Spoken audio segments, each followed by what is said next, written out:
You know, the number of poor people in the world who depend on livestock, it's really enormous. It's 600 million people. And livestock really plays an enormous role in their lives. You know, they depend on their animals for so much. You know, it's food and income, it's fuel and fiber and fertilizer for their fields. And without the livestock, they cannot exist. And the 600 million people, there's such huge diversity. It includes pastoralists, you know, those people whose whole identity and culture is based on their association with animals and who keep large herds of camels, cattle, sheep, goats, or even yaks. But it also includes smallholders who may only have a couple of cows or 1 or 2 goats.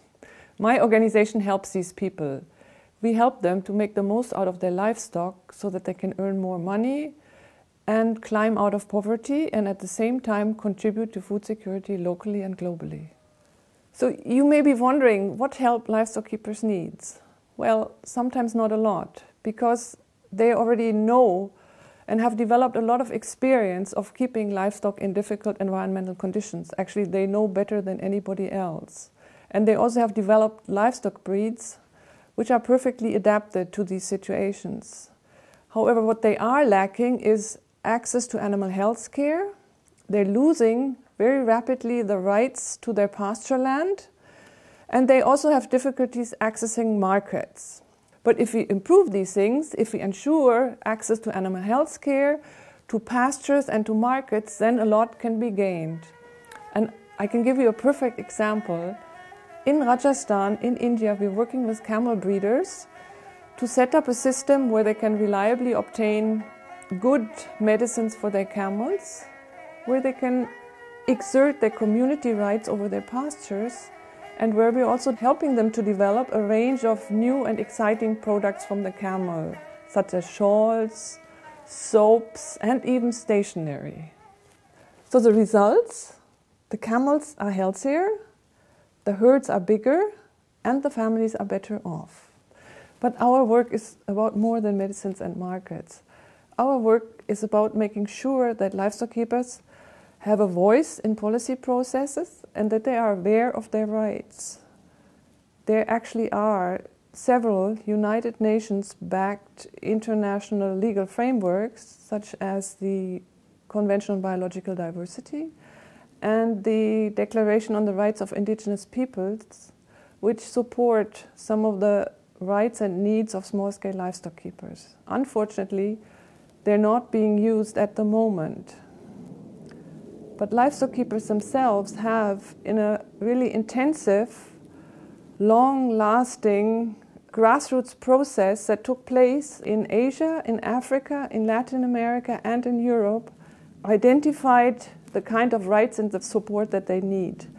And they've identified a bundle of rights which is called livestock keepers' rights, which actually relates very well to those UN declarations that I mentioned earlier. And policymakers even have endorsed the principles of livestock keepers' rights, but we're not yet at the stage where they are actually formalized. So it will require some more advocacy and lobbying to get to that stage.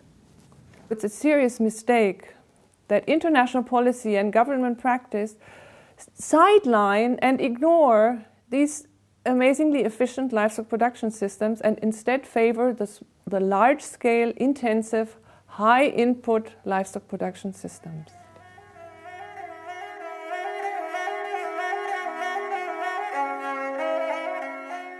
On the positive side, I've seen how respect and recognition for small-scale livestock keepers has really increased in recent years.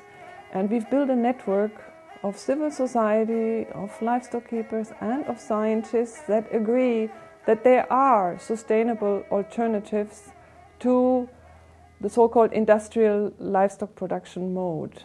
Alternatives which improve and strengthen the situation of small-scale livestock keepers, which promote animal welfare, which sustain biodiversity, and that produce healthy and delicious food. So that's what the League for Pastoral Peoples is about. We work at the grassroots level, and we also work at the global policy level. Let me leave you with one final thought. The world needs livestock. There are 600 million poor livestock keepers in the world. Shouldn't we make sure that they get their rights and that they get all the help that they need?